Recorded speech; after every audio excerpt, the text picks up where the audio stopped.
Again, thank you everybody for joining us with the Arc of Monroe. Today we're going to be talking about and highlighting our Community Explorations Day Hab Without Walls program. It's our non-traditional Day Hab program with the Arc of Monroe, and we have with us Keely Rice, who is the program director for our Day Hab Without Walls program, and also Allison Wood, who is one of our senior program directors for programs and services.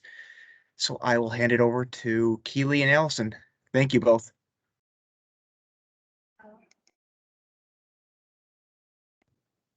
Thanks, Matt.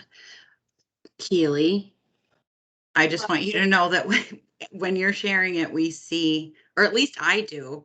Do you see this, Matt, too? The teams instead of the presentation? Yep, you just have to make sure you're clicked on the share screen for the right screen. You might just have share So all. maybe just minimize your, oh. Wait. No, it went away. So share it again. Oh. There you go. There you go. Got it? Yep. Got it. All right. Perfect. Now I can't see you guys. Oh. That's okay. We're still here. We're still here. All right. Okay, so I'll introduce myself. Thank you, Matt, for introducing us. I am Allison Wood. I am a senior director at the Arc of Monroe, and I have been working with the Day Hab Without Walls programs, initially community exploration for, I was trying to rack my brain and think, I think it's probably been a good 6 or 7 years. And most recently, with Keely coming on board, we have also now the oversight of Silver Linings, which is just a different form of a Without Walls program, but more towards an aging population. And Keely will go into that with our presentation. I would like to say that this program, although started very small and with a very small initiative through the ARC, we've seen it grow. I've advocated for growth every year in our budgets. We actually budget for it to grow some more. And so really the possibilities are endless with a type of program like this. You know, we push the community. I think the last year and a half has been quite a struggle for us because our community was shut down, and that's the basis of these programs. So we're back at it. We are trying to look at new avenues and things where we can be and what we can be doing, but that hasn't stopped us. The programs are still there, and we still, like I said, are budgeted for growth. So I'll stop and I will let Keely take it from here. Yes, thank you, Allison. So yeah, I started this position right in the second wind of COVID in December 2020. I've been at the ARC for about 5 years. Real quick, do you guys see like the full slide, or like you see like the next slide on the other part of the screen? Yes. Yeah, we see both. You can also change it to presenter view. I think or you have it on presenter view. You might want to change it to okay. Presentation view. Sorry. I mean, this is fine, whatever. Okay. So yes, I was gonna kind of describe Day Hab Without Walls compared to regular day habilitation. So Allison kind of nailed it. It's really just a community-based day program. So we are not in any uncertified settings. Between both programs, Silver Linings and Community Explorations, we are at 3 different hub locations. The programs we're really looking to grow them. So we need to start finding more hub locations in the community, free of charge, but we'll pay if we have to. So if you guys know of any opportunities or placements, let me know. So yeah. First, I just want to briefly describe each program. Because they're both DWOWs, there's a lot of similarities and the same criteria. So I'll just briefly describe each and then go through all the similarities so I don't repeat myself too much. And then I'll kind of focus in on each program. So Silver Linings, this is the program that is for people who have retired. It's community-based, and it's just for people that have lived life, worked, done whatever, and just want to stay active within their community. And it offers a unique opportunity for people to gather and enjoy their senior life while fostering and just maintaining relationships. The next one, community explorations. This one has been around since 2015. It's very similar to Silver Linings. Same idea, it promotes and increases life, social, and job readiness skills, which obviously Silver Linings doesn't do that because they've been there, done that. But it also offers ongoing health and wellness opportunities, and it encourages increased relationships with community members to gain more volunteer opportunities and experiences.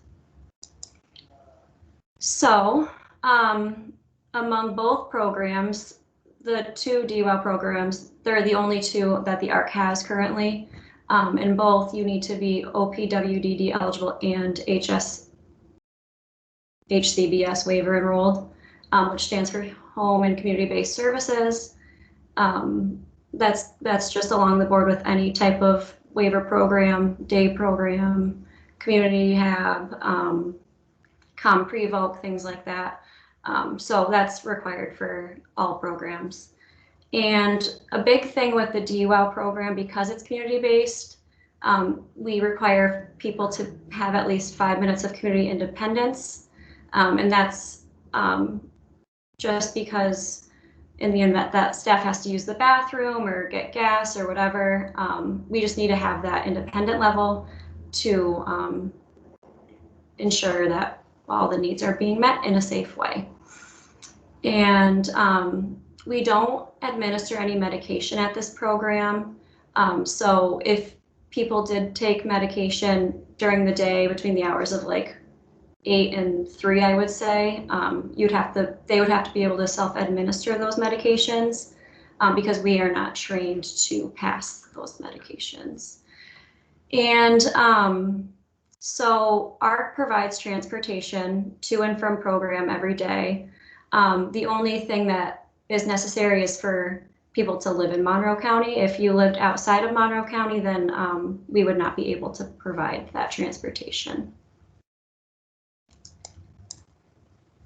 All right, the similarities among programs, both programs are goal-based and it's catered to people's wants and needs.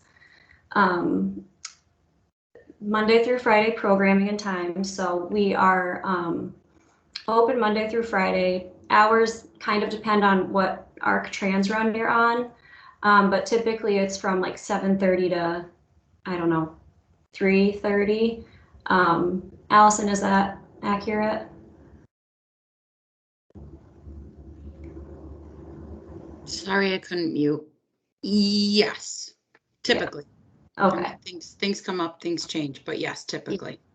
Yeah, I'm still kind of trying to figure out the time frames because ever since I started, our staff that support the people that we support in our programs, they've been doing all the transportation. There's been a lot of setbacks with COVID and, you know, trans drivers and stuff. So that's, but typically ARC Trans would provide that transportation.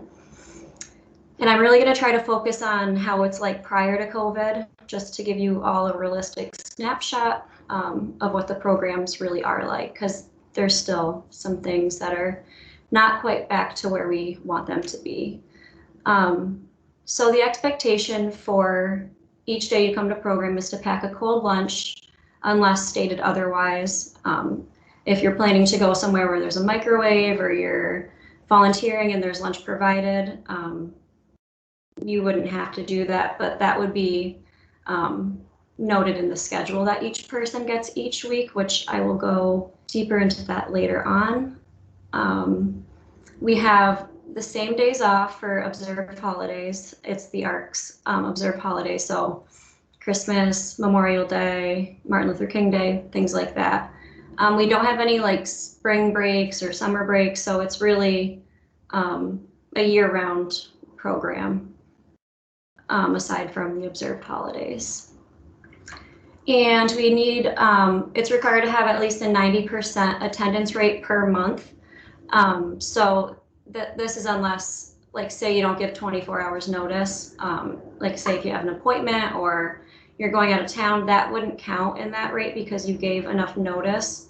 But if you just called off or Arc Trans went to your house and you weren't coming out, then that would get counted. So it kind of equates to like 2 to 3 days per month,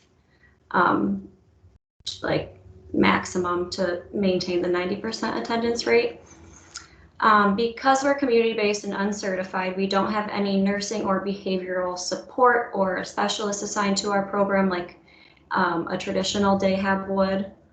And because of that, and just being community-based, we can't support anybody with intensive behavioral needs. Skip training for new staff, that's positive approaches. If anybody has restrictive behavioral guidelines, we wouldn't really be able to do that. With new staff, we train them initially. I think you have to get re-skip certified either every year or 2 years, I'm not sure, but it's up to them if they want to renew their skip training or not. And they're only really required to remain qualified in first aid and CPR. And lastly, people interested can choose to attend program either part-time or full-time. Full-time's obviously Monday through Friday. Part-time, it would be, you could choose like anywhere between like 2 to 4 days throughout the week.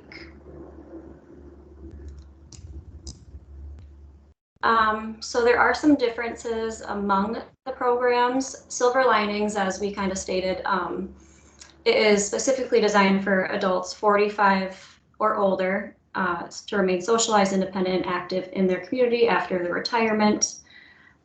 There is a 1 staff to 6 people supported maximum ratio. So currently we have 5 people supported to 1 staff, and that's because of van protocols with COVID, but they could have 6 people in a group to 1 staff.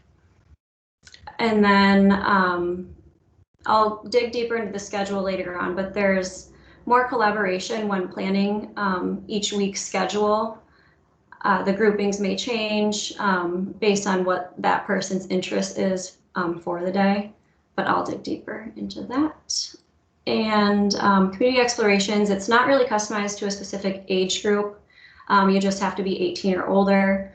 The oldest person that we currently support, I believe, is 58. So it's a pretty wide range that we accept. And so it's a 1 staff to 4 people supported ratio. And the groupings are really more consistent throughout the day. So currently in community explorations, there's 4 groups. There's 4 people slated to be in each group, and they kind of stay together each day. It can change, like if a different staff is taking the day off or whatever, we can kind of switch them up, or if there's somebody who really wants to do something on somebody else's schedule, we can make that happen, but it's definitely more consistent compared to Silver Linings. And we do focus on basic job readiness skills, if applicable, to the person's wants, needs, and desires. So here I will show, I'll dig deeper into both programs now. We'll start with Silver Linings. I will play this.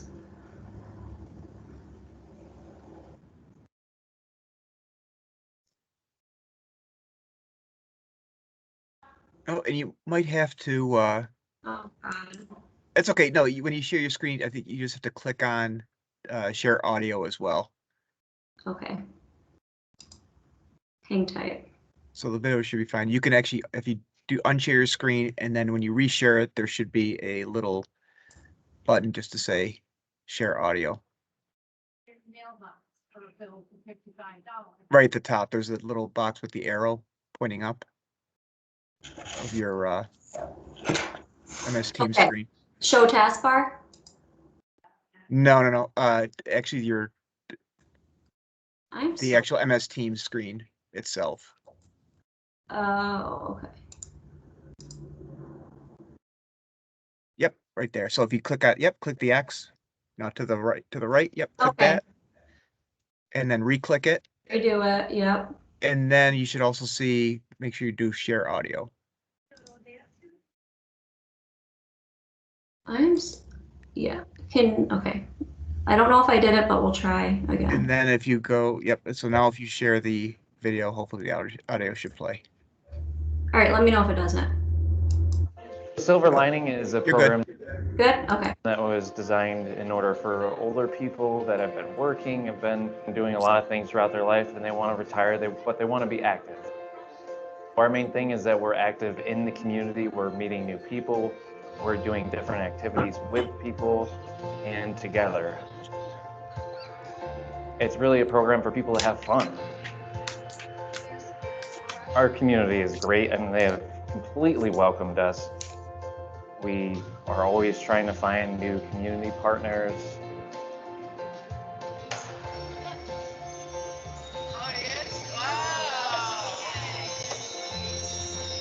And to see the people that we support really take initiative out in the community as well.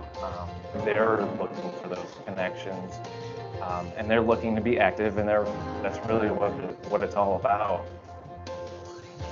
But I think overall, it's just, if you want to have fun, you want to be active, and you want to be a part of your community, it's a great program for that.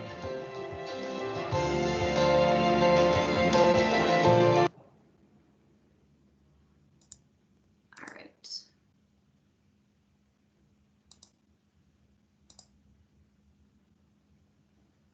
Okay. You guys can still hear me, right? Yep. Okay. I am not good with this. Okay, so Silver Linings, it's a program that began in 2017. How it first started, there was a survey to 50 people that were working at ArcWorks who were ready for retirement. And a lot of them said that they would want to remain active in the community. They didn't really know what it was like to be retired. So we kind of had this, not me, I can't take credit, but to start another DWOW focusing on people that want to remain active instead of not really doing anything. So we are slated to support 21 people overall in the program. 18 people are currently enrolled. I think a goal of ours would be to eventually grow the program. I do think it's a pretty popular one and it offers a lot of cool things. The idea behind it is awesome. We partner with a whole bunch of different senior centers within the Rochester community. Right now with COVID, we are not able to volunteer at really all of them right now. A main thing is because it is a senior center, so elderly population are more vulnerable. So we're hoping to get that back soon, so we're able to volunteer at places like the Charles Settlement House, Ogden Senior Center, Greece Senior Center, the Wolk. It's really something that we are trying to do. Everyone supported, asked about the Charles Settlement House in particular every day. They really enjoy playing bingo there, eating their lunch, and just kind of socializing and playing games with people that are similar age group to them. But we also participate in a lot of leisure activities, different exercise programs, and then giving back to the community through volunteering. So some examples include leisure activities. They really like their coffee club, which we're still able to do that. They do a book club. We have a new hub now since I started. They want to start gardening in the backyard, so that would be fun. A lot of people really enjoy gardening, they've said. They go to the Y every Tuesday and Thursday. They do water walking classes. They like to play Wii bowling, parks, walking, Zumba on the Wii, things like that. So that's always good. And another volunteer place, aside from all the senior centers that I mentioned, is Lollipop Farm. They really like going there, and we actually support somebody currently who started volunteering at Lollipop Farm with the support of Silver Linings, and she's liked it so much that she's started to volunteer there on her own time, which I think is awesome. I mean, that's what, you know, we want to do. It's what it's all about, is giving people the confidence to do things that they maybe typically wouldn't do outside of program hours. So she does that every Saturday, which is pretty cool. So kind of a day in the life is Arc Trans picks people up at home between 7 or 8 a.m. The runs kind of depend on where everyone lives. It's not program based. You could be with somebody from a different program, just because for trans drivers, it's easier to try to do all the pickup and drop offs in the same vicinity. You'd arrive at the hub around 9:15, again, kind of depending on what run you're on. 9:30 is the first activity, which this is an example prior to COVID underneath, and you'll kind of get that visual there. Lunch break between 11:30 and 12. That could either be at the hub, it could be at a mall, it could be at a volunteer place, a park, whatever. And then you would arrive back at the hub around 2 p.m. after your second activity for Arc Trans to pick you up between 2 and 2:30 to go home for the day. So as I said, this schedule is based on what it was like prior to COVID. As I was mentioning earlier, with the groupings can be a lot more flexible. So all the staff and people supported gather the week before the following week that they're planning for. And they just kind of decide like what they want to do. And then each staff would have group A, group B, group C. How they did it in the past was there's 2 smaller groups, group A and B, and then group C would be a bigger group. So that would be more people with 2 staff. And then they just kind of look at the schedule and decide what they want to do each day. And you'll see the initials underneath that is the initials of people supported. So that can change daily. It looks a little different now. As I said, we're not really able to do any volunteer opportunities, but they've been making the most of it. We've been still going to Lollipop Farm. Garage sales is like a hot thing right now. The YMCA, different parks, movies, things like that. So next we will talk about community explorations. This is the other day program. Hopefully this works this time.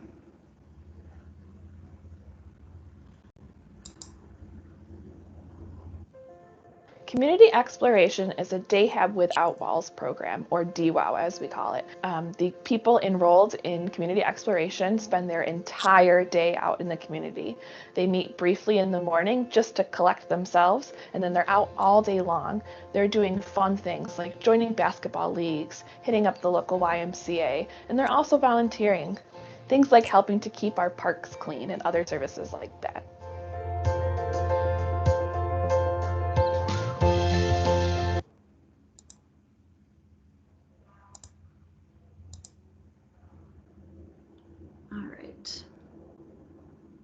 This picture is of 2 people that we currently support, DWOW. They actually met each other through this program, and they have formed such a good friendship. It's actually pretty cool to see. The goal one day would be to have them live in an apartment together. That's like what their dreams are too. They look so forward to seeing each other every day. COVID was definitely rough on everybody but them. When they were able to see each other again once we reopened, they were just so happy. And we see relationships like this form all the time in these programs, which is why it's so great. 2 people in Silver Linings, they are actually planning to meet up outside of program hours either this Saturday or next. And that wouldn't have happened if they, didn't have the program to support them with that. So just a lot of opportunities to foster and build and maintain and grow relationships with both of these programs. So this is a program that began in 2015, and it's definitely a program that's slated to grow. We have 14 people currently enrolled. We will have 16 once COVID protocols kind of loosen up a little bit. So we don't really have a max amount of capacity at this time. It's really just about staffing. We'd have to have like a new staff start, put a job opening up, things like that. But it is a program that we're really trying to grow. And it is devoted to enhancing the lives of people supported through community inclusion. It offers meaningful social independent living and job readiness opportunities. We are community partners with the GAC, which is the Golisano Autism Center. One of our hub locations is actually based out of there. The Henrietta Rec Center, Tri-Li Rec Center soon now that that's opened, and just different churches throughout the community. So we do a lot of leisure and recreational activities along with volunteering. So right now we're able to still volunteer at the Moose Lodge and Meals on Wheels in one of the churches, I forget the name of it, but and Goodwill. So, but we also go to places like Food Link, different food cupboards, things like that.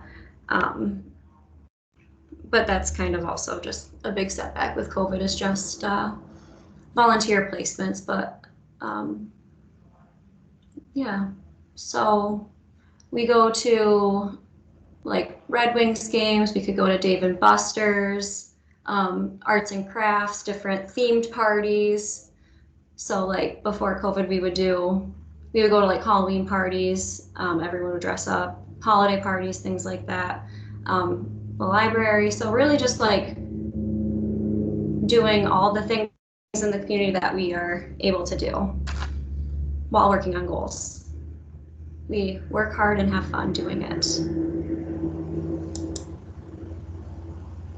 Okay, well, I kind of just explained this, but different food cupboards, Food Link, cleaning, Lollipop Farm, and then Petco Food Pantry are some of the volunteer opportunities. Okay, I just went through all of this, but more recreational activities is they do yoga every Tuesday at the YMCA, different dance classes, different parks, beaches. They're planning to go to the Seneca Park Zoo soon. They've gone fishing before, sea breeze, bowling, all that fun stuff. And also, we do independent living. So we're not able to do cooking groups right now, but we would do cooking groups in the past. A lot of people have money management goals, so helping to count change, role playing different transactions, giving them the confidence to feel comfortable giving the cashier whatever amount of money it is.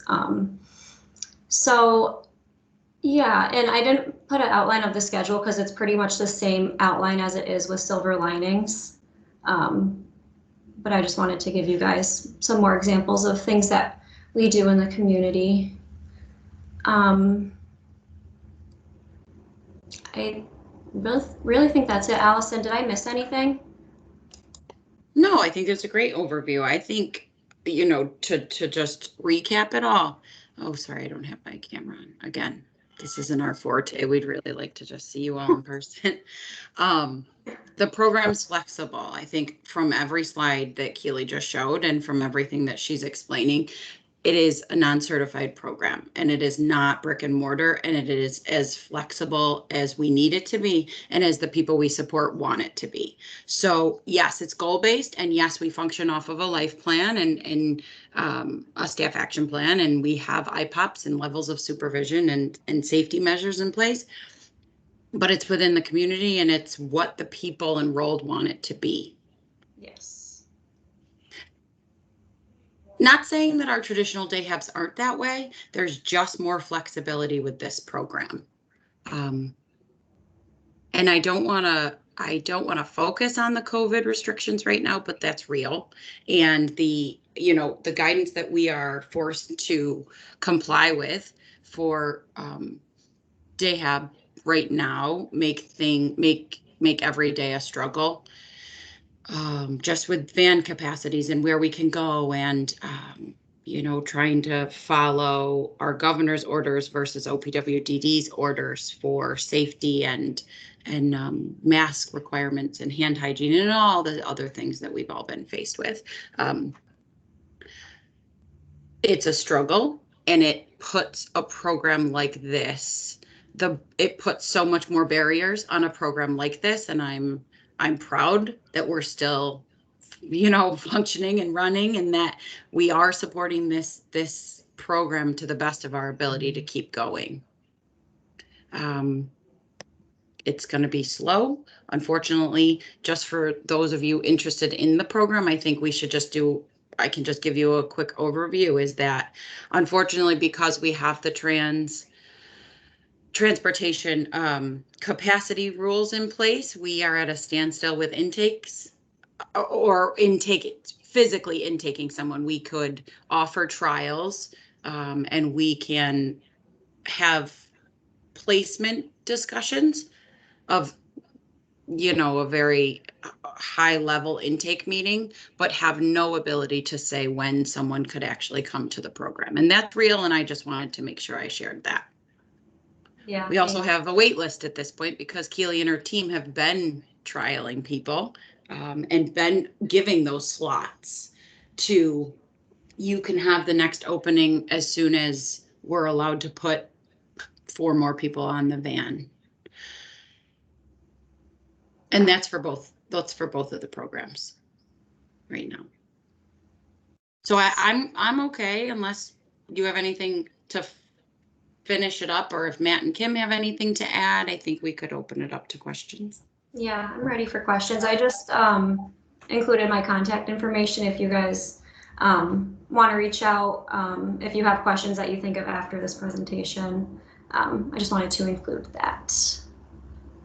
So yeah, we can open it to questions. Yeah, thank you, Keely and Allison. And I know one of the questions we did get from Melody was about getting an application. So I also, in the chat box, if people click on the chat box, I put my information as well. So I know Keely offered her contact number and an email. You can also reach out to me. So if people want to get more information on the program, if you'd like to schedule a tour, I know we've been doing a lot of virtual tours recently, just because it's, especially with the DWOW programs, when people are out in the community, it's just easier schedule wise. But I know Keely's has made herself available to be able to do virtual tours as well. But feel free, call me, email me.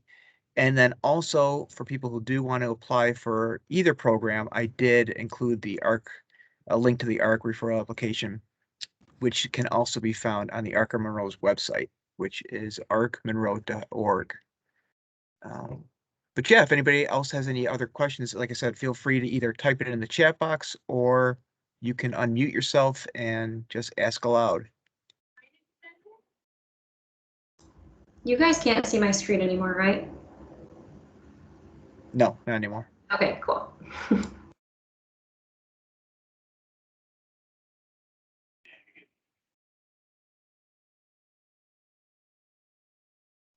How many people are in the community exploration program? This is Krista. Hi, Krista. We currently have 14 people enrolled in community explorations. We are actively supporting 12 right now. And we're budgeted for 20. Oh, we are budgeted for 20. My bad. No. We have 14 people enrolled. You're right. But like I said, we do try and add, and it's like we try and add a group a year. Sometimes it works and sometimes it doesn't, and sometimes we just roll it over to the next year. But a group typically for community explorations is 4 people supported and 1 staff.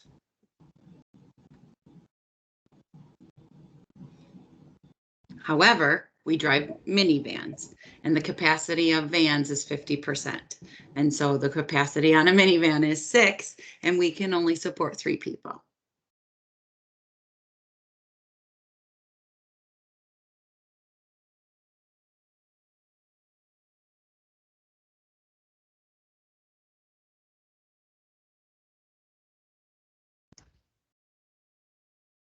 Any other questions?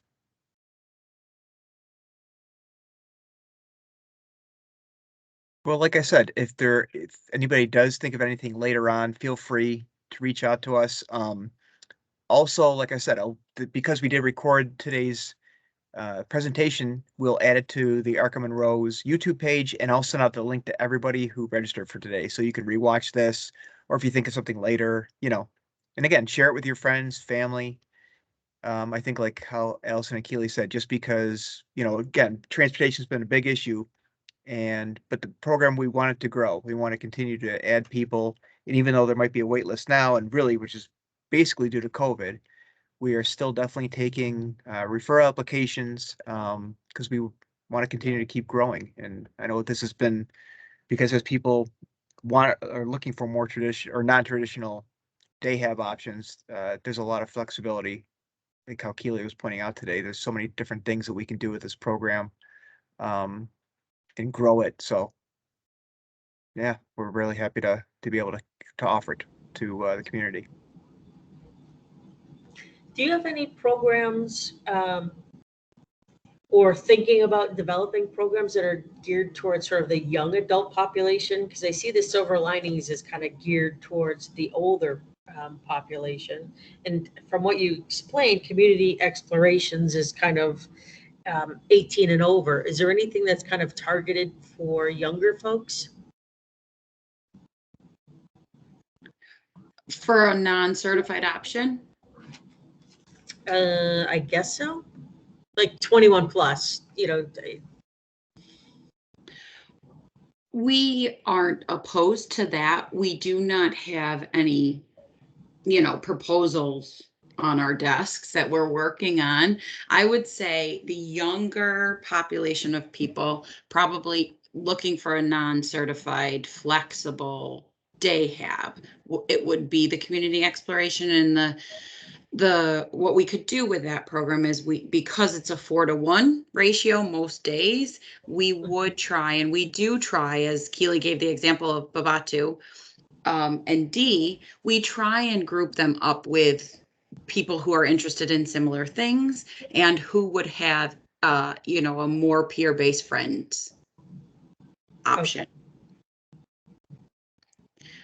In community explorations, we do we do absolutely support some people who are older, but again, they are paired up or matched with the group of people who are also maybe in the older category and have similar interests. Okay, thanks. You're welcome. Like, I will give you an example. Some people we support love playing basketball, and some people don't. So, we're not perfect. At first, the whole group went to where did we play? Maybe the Henrietta Rec Center, or I think at one point we were at Peters Life Center years ago, and we would all go and play basketball. And then we realized, 2 people out of this 4 or 5 group just sit every time we go. So it needed to be more individualized, and it needed to be more based on interests. And so we're able to do that with the flexibility of the program now.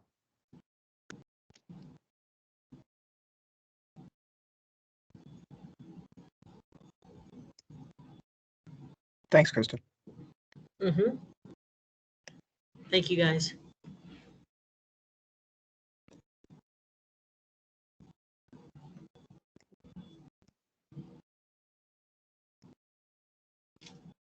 Well, if there's no more questions, we can, I think we'll end today's session, going once, going twice. If everybody's good, thanks everybody for joining us today. We really appreciate you taking time out of your day to learn more about the ARC's DWOW programs. And again, thank you again, Keely and Allison, for taking time out of your day too to be able to talk about it. Oh, I think we have somebody typing. I see in the chat box. So, just thank you. Oh, good. Thanks, Paula. You're welcome. Thank you, everybody. Thanks, everyone. Thank you, Matt, for facilitating and organizing all of this. Anytime. And we will, and again, keep an eye out. Again, as people who have signed up for these programs in the past, we will continue to alert you when our new programs come out. We do have, I don't think we're not doing a program of the month next month, but we're excited to have Coach Jim Johnson. For people who are familiar with the JMAC story, he's going to be doing a inspirational presentation for us next month. So keep an eye out for that too. That's just a community event that we're going to be offering. So anyways, thanks again. And we'll be talking to everyone soon, or hopefully seeing everybody soon. Have a great day. Thanks. Thank you. Bye. Bye. Bye.